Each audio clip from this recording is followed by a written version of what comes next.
Welcome to Pativedakā.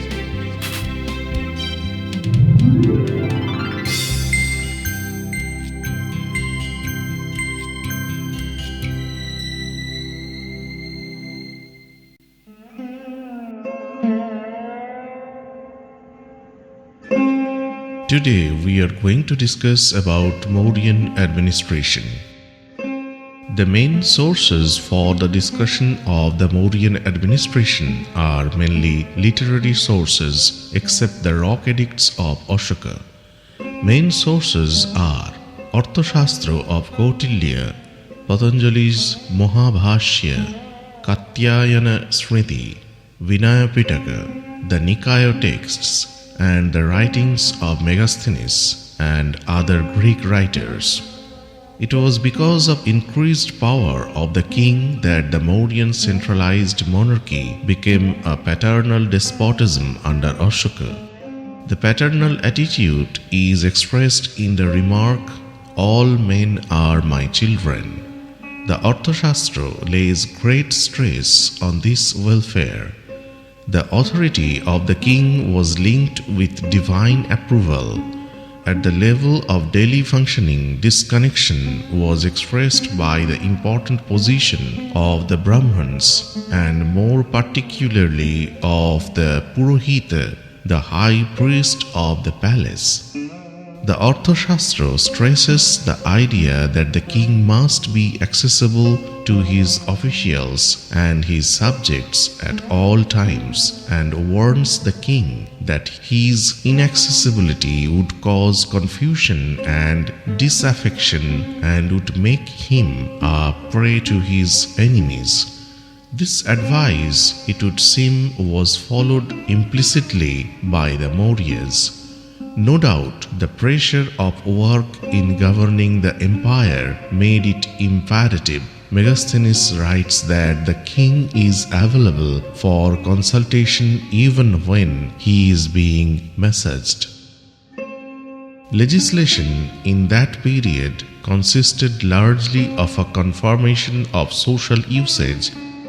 Decisions on individual issues were taken by reference to social customs. The king had the freedom to make these decisions. The king is advised to take into consideration the opinion of his councillors, or according to Arthashastra, Amatya, but the final decision rests with him alone. The Council of Ministers or Mantri Parishad may have acted as a political check on the king, but it could only be effective where public opinion was against any policy made by the king. There was no fixed number for the members of the council. It varied according to need. The Mauryans probably had a fairly large council. The Arthashastra lists the chief minister or the Mahamantri and also distinguishes between the ministers and the assembly of ministers, that is, Mantrina Mantri Parishadam cha. Romila Thapar argued it would seem that of the Mantri Parishad, a small group of perhaps 3 or 4 councillors, together with the chief minister, was selected to act as an inner council or a close advisory body. But we can see in the Vyavadana, number of members of Bindusar's Mantri Parishad was 500. The central administration was conducted through a number of offices largely relating to the control of revenue and each under a particular officer. In one hand there was the Sannidhata or treasurer. He was responsible for the storage of royal treasure and of the state income both in cash and kind, the latter chiefly in the form of grains, gems, etc. The storage of these was his particular charge. This office worked in conjunction with that of the Samaharta or chief collector. He was responsible for the collection of revenue. He was also concerned with the matters of income and expenditure and supervised the accounts submitted by the Accountant General. He kept the accounts both of the kingdom and the royal household. He was assisted by a body of clerks known as Karmikas. Expenditure was largely on salaries and public works. Some of these salaries are listed. The minister, the Purohita, and the army commander received 48,000 ponas. The chief collector and the treasurer were paid 24,000 ponas. Members of the ministerial council received 12,000 ponas. The staffs of accountants and writers were paid 500 ponas. Expenditure on public works included the cost of building and maintaining roads, wells, and rest houses, of building irrigation works such as the dam on the Sudarshan Lake, and the planting of medicinal herbs and trees. The cost of maintaining a large army must also have been a serious draw on the revenue. Kautilya devotes an entire section to the duties of various superintendents. These officials supervised the revenue coming from particular sources and were also responsible for the administration of the departments concerned with these sources. Provincial administration was under the immediate control of a prince or a member of the royal family. The terms used in the edicts are Kumara and Aryaputra. The former may have been the title of the sons of the king, and the latter may have been the title of the relatives. They were generally viceroys or governors of the provinces of the empire. The empire during the reign of Aśoka was divided into 4 major provinces: Northern Province, Western Province, Eastern Province, and Southern Province, as 4 provincial capitals, Takshila, Ujjain, Toshali, and Suvarnagiri respectively, are mentioned in the edicts. Rest of the empire was controlled from the main capital Pataliputra. The appointment of the princes as viceroys served the practical purpose of training them as administrators. The Arthashastra warns that the prince can be a source of danger, and to give him complete control over a province can lead to irresponsible action on his part. Governors administering smaller areas within the unit of the province were probably selected from among the local people. In provincial administration, the Council of Ministers had more power than their counterparts at the center. They acted even in practice as a check on the prince and were, if occasion demanded, in direct contact with the king. The viceroy had the power to appoint some of his officials. For instance, those Mahāmāttas who made tours of inspection every 5 years would be appointed, some by the kings and others by the viceroy. The precise designation of the Mahāmāttas in Mauryan administration remains uncertain. A great variety of officials are referred to as Mahāmāttas in various sources. The term appears to have been used for any senior official irrespective of the duties assigned to him. The Arthashastra uses it in the sense of a minister, a narrower interpretation than in the Buddhist literature. In his edicts, Aśoka uses the term to include many types of officials, and there are references to the Mahāmāttas as a ministerial or advisory council as well. Among these categories, some are concerned with general administration. The same term is used for officers who are to be sent on tours of inspection to inspect the work of magistrates and judicial officers. there are frequent references to a new type of Mahāmātta, the Dhamma Mahāmātta. This was a service inaugurated by Aśoka in his 14th regnal year, so that the only branch neglected by European sources was that of the Dhamma Mahāmāttas, who were associated with the policy of Dhammaghosha. The Mahāmāttas were thus a highly responsible cadre of officials and doubtless were greatly respected since they held senior positions and controlled various aspects of administration and justice.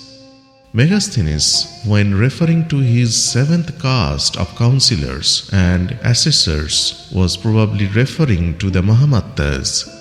It would certainly be most advisable for the king to choose his ministerial council from among the Mahāmāttas, since their experience of administration would be of great help.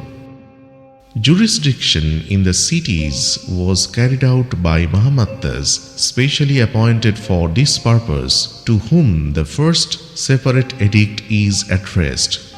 The edict is devoted to emphasizing the importance of just behavior and impartial judgments. As a further defense against injustice, the king has decided to send a Mahāmātta every 5 years to inspect the judiciary in the cities. In addition to the royal inspector, there was to be a provincial inspection every 3 years by a locally appointed Mahāmātta. Jurisdiction in the rural areas was conducted by the Rājukas. Rājukas acted as assessment officers as well, but here we shall consider only their judicial functions. An entire pillar edict dated to the 27th regnal year is devoted to this aspect of the work of the Rājukas.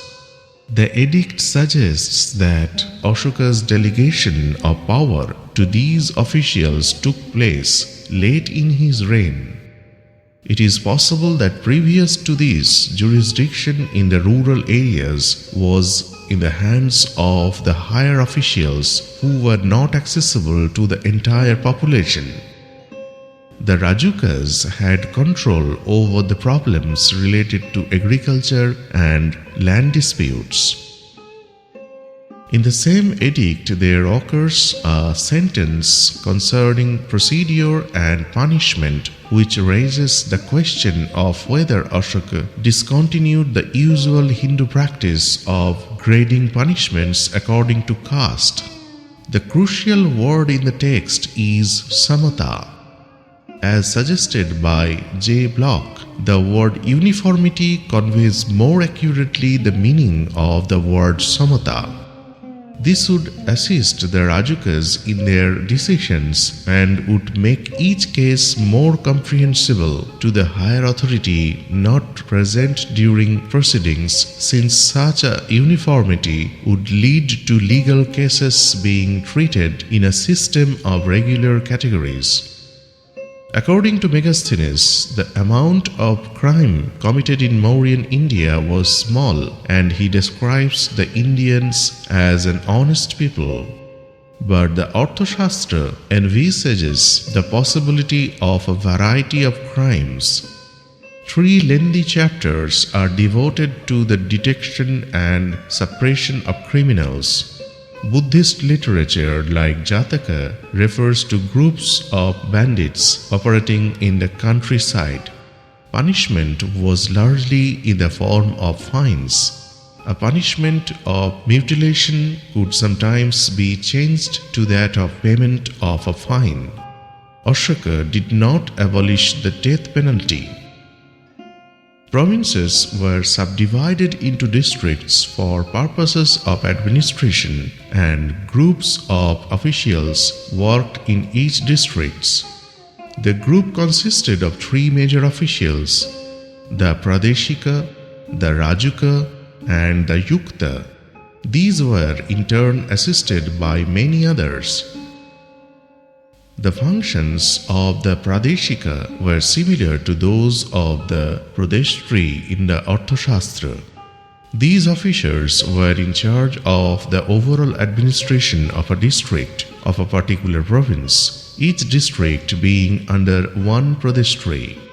They had to inspect the work of both the district officials and the village officials and had to make reports to the chief collector or Samahartri.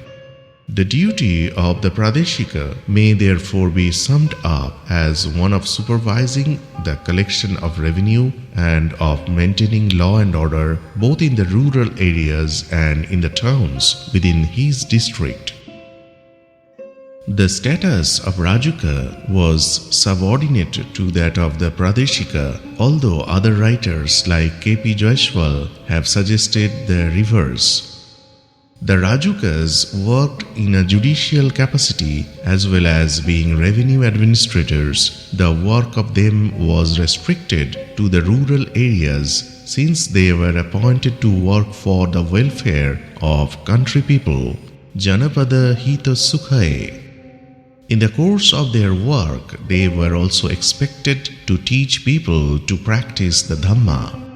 The judicial nature of the duties of the Rājukas becomes more clear, and their importance in provincial administration becomes more apparent when we consider their administrative work.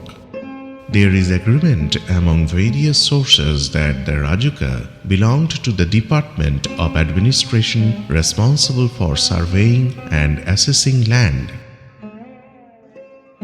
The Yuktas mentioned in the Third Rock Edict appear to have been subordinate officials.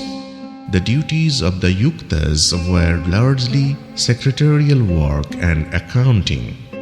They accompanied the Rājukas and the Prādeśikas in order to register decisions taken by the senior officers and, on the basis of these, to draw up reports which were then submitted to the ministers and the ministerial council.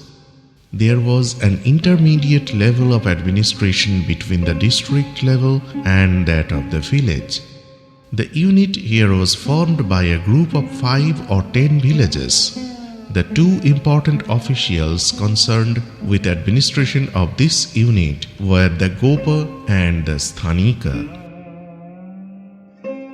The 6th class was that of officials junior in rank to the councillors. They would thus be same as the Adhyakshas, the superintendents of various departments mentioned in the Arthashastra. These officials were responsible for the efficient working of a particular department under their charge. Urban administration had its own hierarchy of officials. The maintenance of the law and order in the city was the chief concern of the city superintendent or Nagaraka. He was assisted by 2 subordinate officials, Gopa and the Sthanika. The Pativedakās may be compared with the institution of spies mentioned in the Arthashastra. Words are used like Chora and Gudha Purusha. According to Arthashastra, there were 2 types of spy, Sangstha and Sanchara. Aśokan organization does not appear to be as complex as that envisaged by Kautilya. In the work of the latter, the espionage system is of the utmost importance. Spies are sent all over the country disguised as ordinary citizens in every walk of life. Even ministers are watched by spies. Aśoka, on the other hand, admits in the edicts that he employs both agents and reporters. According to R.S. Sharma, the structure of the Mauryan administration was fully centralized. This was the first occasion that a centralized empire had been established on such a vast scale in India. It is possible that some tribes, though within the empire or on its border, still maintained their political organization. The Mauryan Empire indicates the trump of monarchy as a political system over tribal republics. The supremacy of the king's authority is asserted by the fact that he not defends social usage according to the traditional concept of kingship, but can also make his own laws. It is stated that where there is a conflict between traditional law Shastra and the king's law Dharma Nyaya, the latter shall prevail. This was indeed a tremendous increase in power of the king. So this is the end of our today's discussion. Please subscribe our channel and like our videos and comment. Listen to our podcast episodes. Follow our official Facebook page, Twitter handle and Instagram. For any query, feel free to mail us. For details, see the description.